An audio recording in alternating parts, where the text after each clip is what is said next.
The Assembly will hear now an address by Her Excellency Kamla Persad-Bissessar, Prime Minister of the Republic of Trinidad and Tobago. I request protocol to escort Her Excellency and invite her to address the Assembly.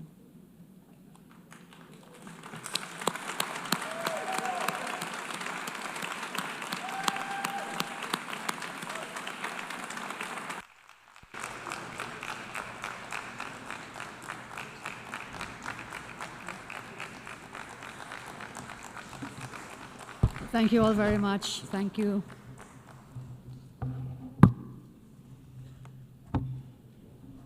Madam President, Excellencies, distinguished delegates, friends. It is an honor for me, on behalf of Trinidad and Tobago, to address this Assembly on the 60th anniversary of the United Nations. I congratulate you, Madam President, on your election, and I thank your predecessor for his service. Madam President, I'm very happy to see the escalator actually worked today. And I'm very happy to see the teleprompter is also working. So as I address you, thank you all very, very much. So I've had some blessings coming to the UN today. The UN has been much more than diplomacy. It is a lifeline to many countries, bringing education to classrooms, care to clinics, recovery to villages, and growth to fragile economies. On this milestone anniversary, we must face a very hard truth.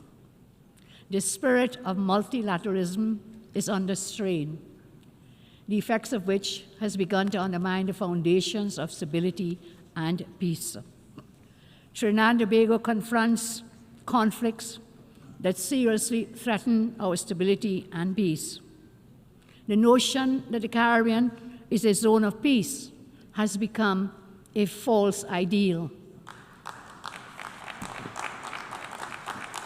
The reality is, stop. No such peace exists today. For too many in our region, peace is not daily life, but an elusive promise, glimpsed and never grasped. In its absence, our citizens pay a terrible toll. In 2024, for example, Trinidad and Tobago, a tiny nation in the Caribbean of 1.4 million persons, we recorded 623 murders in 1 year last year. 41%, 100,000. That's about 40%, and many of them are gang-related.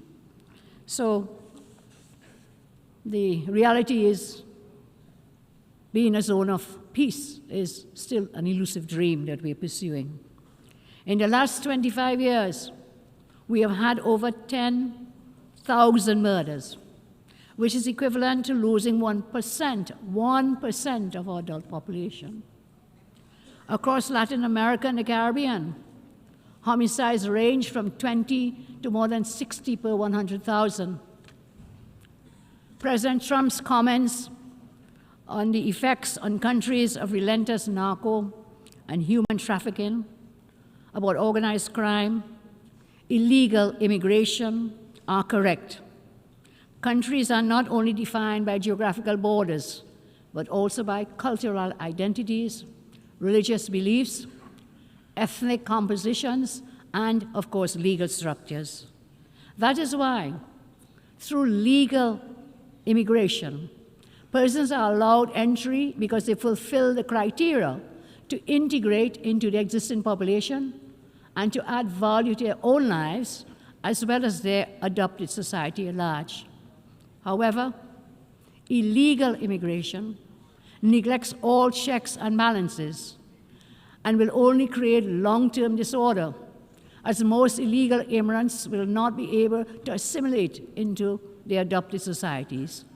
That inevitably leads to greater poverty, crime, and cultural antagonism.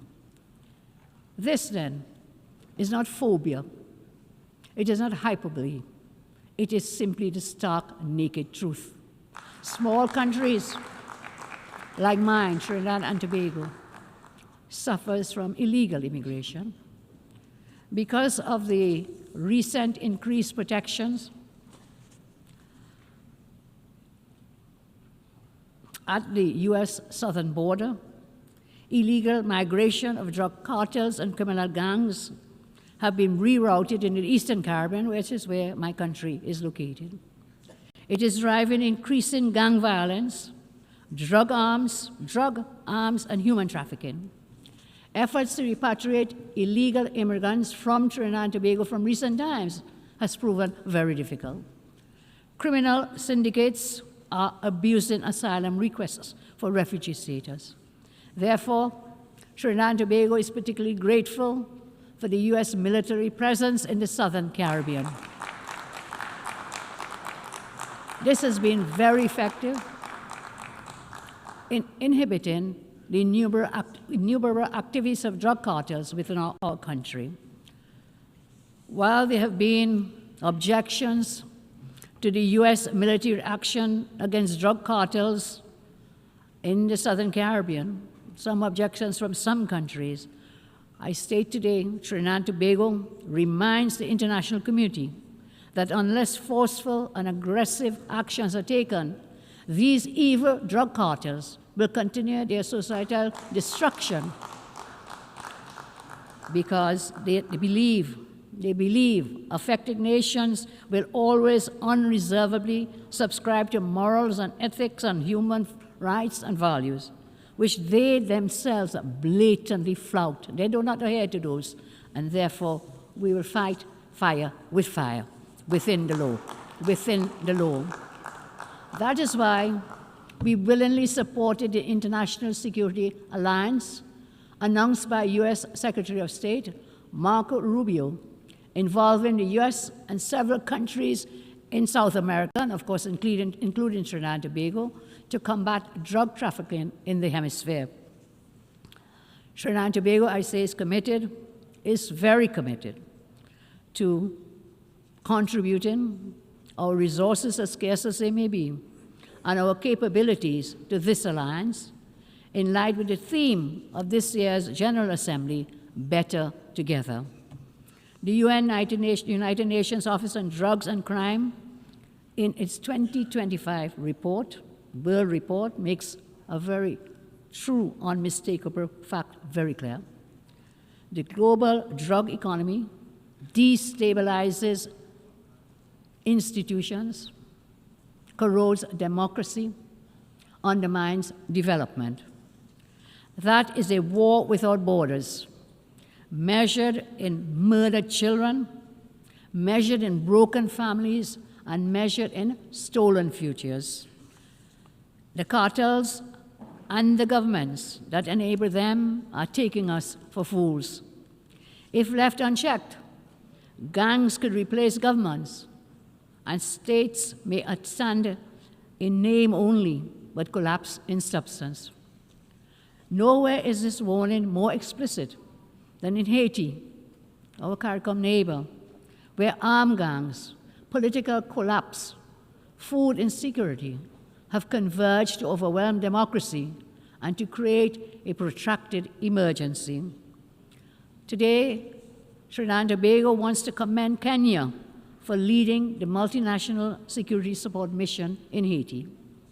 Trinidad and Tobago also endorses the comments made by U.S. Ambassador Dorothy Shea on August 28, 2025, when she noted, and I quote, "The next international force must be resourced to hold territory, secure infrastructure, and complement the Haitian National Police in a parallel comprehensive approach which includes disrupting gang financing, arms trafficking, and other illicit flows, fueling instability. All is required to restore order.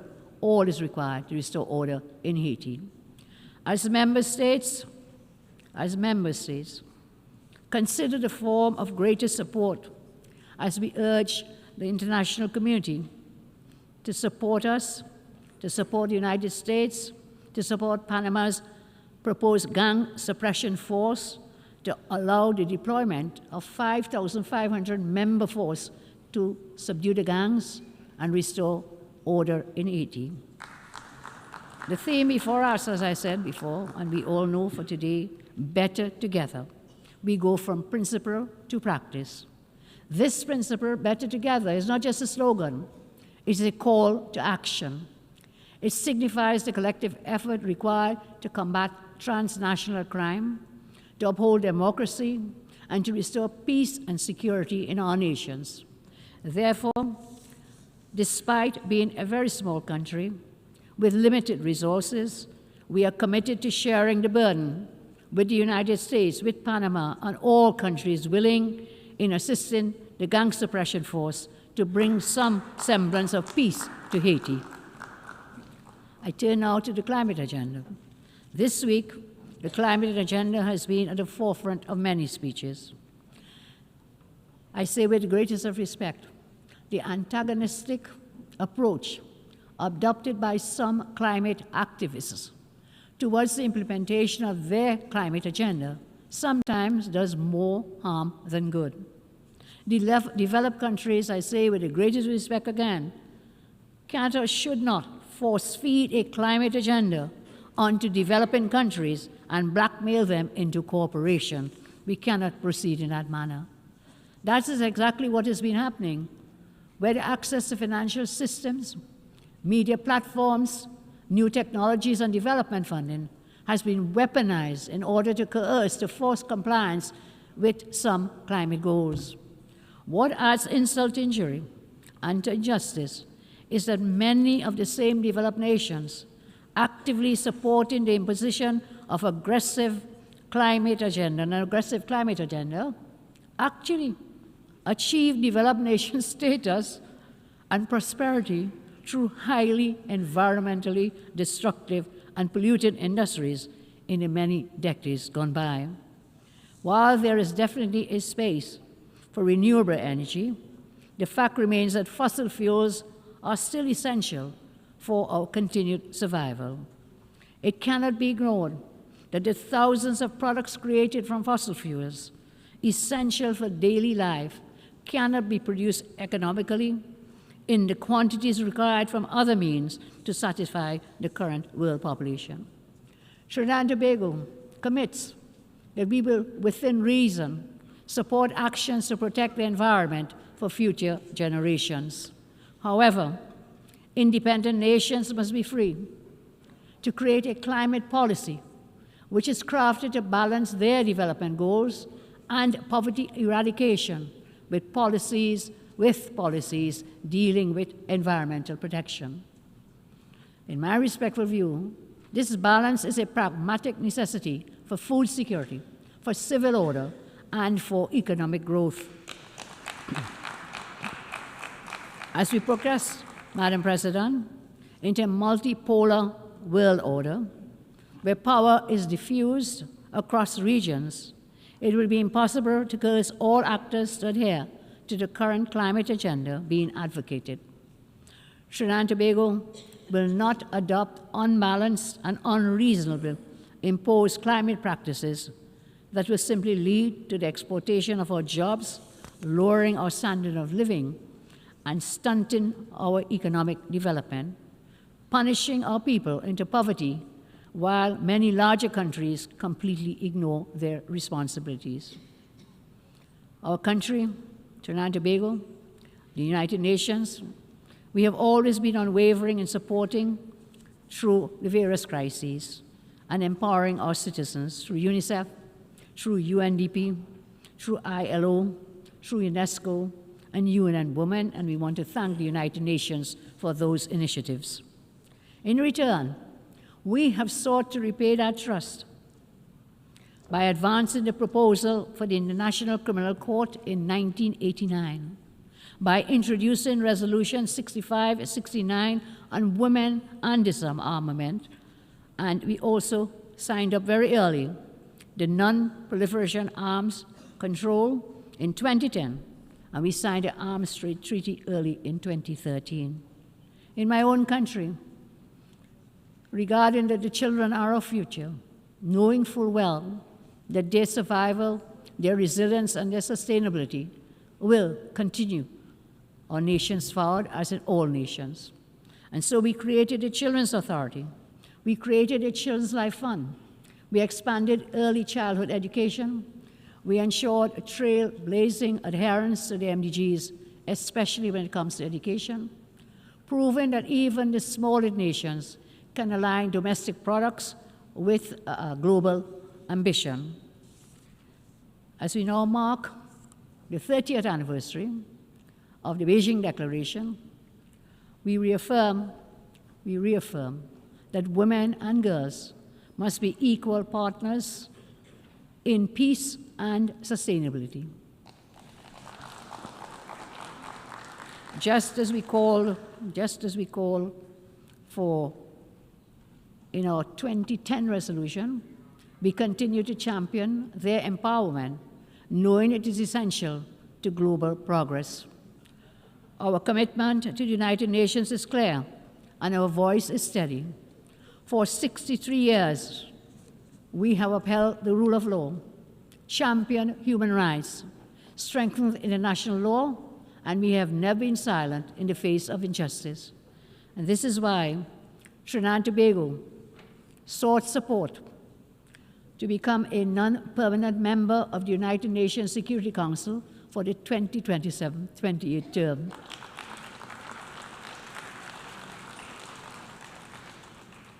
We are happy that there was a non-objection to that, and we willingly take on the mantle on that United Nations Security Council for the coming year. So, my friends, all colleagues, we say, Madam President, during our term, we will build on our record, amplifying unheard voices to ensure that justice and equality anchor lasting security. Madam President, colleagues, Trinidad and Tobago may be small in size, but we are large in conviction. We continue to ask for your support so that this Council reflects not only the interests of the powerful, but also the voices and aspirations of all people. Trinidad and Tobago is firmly committed to the tenets of multilateralism. I want to take a moment to especially thank Saudi Arabia, the United Arab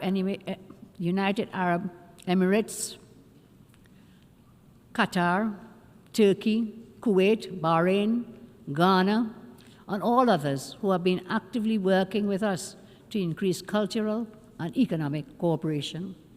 The United States, Canada, the United Kingdom, India, China, and the European Union remain always reliable partners, as they have been for decades.